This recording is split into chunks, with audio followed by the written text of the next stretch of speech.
そうなったとしてもそれを異常事態などという表現は失礼な話かもしれませんね。이 댓글에 감명받았습니다. 저는 22대 국회의원 선거인 총선이 이제 3일 앞으로 다가왔습니다. 반드시 소중한 권리를 행사하시기를 바랍니다. 정치 이야기를 하려는 것은 아니고요. 일본 야후 재팬의 기사들을 보다가 지금 대한민국의 총선에 대한 기사 하나가 제목부터 눈길을 끌어서 보게 되었습니다. 한국 4月選挙が異常事態それでまさか文在寅の大復活シナリオの現地ミザリが浮上しているわけ. 한국 4월 선거가 이상사태로 설마 문재인의 대부활 시나리오의 현실이 급부상하고 있는 이유. 기사 내용은 현재의 한국의 정치판에 대해서 잘 알고 쓴 것 같습니다. 조국의 정당 이야기도 나오는 등 여러 정치판을 이야기하고 있지만 핵심은 반일 정의에 대한 내용이고, 내용을 보면 글쓴이는 문재인 정부의 엄청난 반감을 가지고 있고 그쪽 당선을 걱정하는 입장에서 기사를 썼습니다. 그 중에 한 구절을 소개해드리면 家にそうなったとしてもそれを異常事態取りなどという表現は失礼な話かもしれませんね.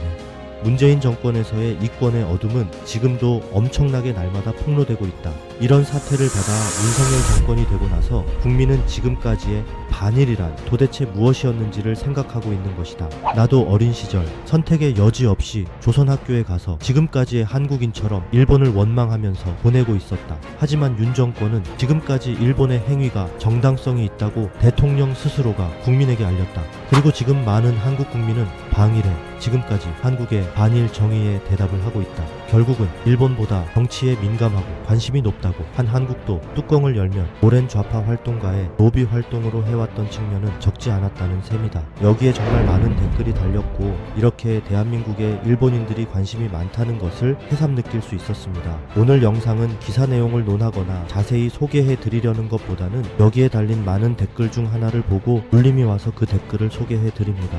家にそうなったとしてもそれを異常事態などという表現は失礼な話かもしれませんね.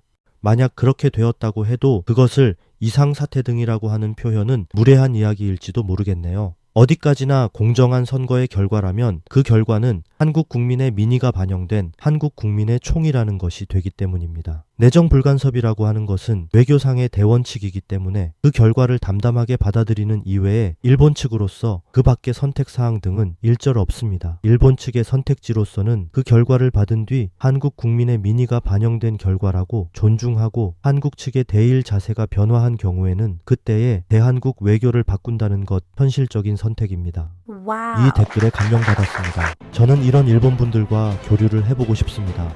일본에도 이렇게 깨어있고 한쪽으로만 쏠림이 있지 않은 분들이 많을 거라 생각합니다. 이런 일본 친구들과 서로에게 도움이 되는 교류가 많아 지다 보면 한일 관계도 정치적으로 좋아지지 않을까 합니다. 다음 글은 이 댓글에 달린 우익 성향의 글입니다. 私は反日政策を支持する政党が国会議員選挙で勝ってほしい.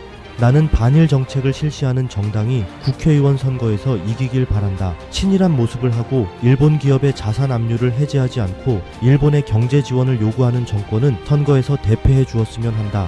이런 우익들의 글들만 자주 접하다 보니 자연스럽게 반감만 생기겠죠. 일본 드라마 I Love You로 일본인들에게 한국어를 배우는 동기가 되는 것과 현재 한국 드라마 눈물의 여왕이 일본에서 크게 히트하는 모습들, 일본 젊은이들은 우익이었던 부모와는 다르게 한국의 좋은 점을 보고 한국 문화를 따라하는 이런 시대를 보면서 한일은 거리만큼이나 생각보다 가까울 수 있다는 생각을 하게 됩니다. 서로를 진정으로 잘 모르고 아니 그것을 가리우는 것들의 공작 등으로 에너지를 낭비하고 있지는 않을까.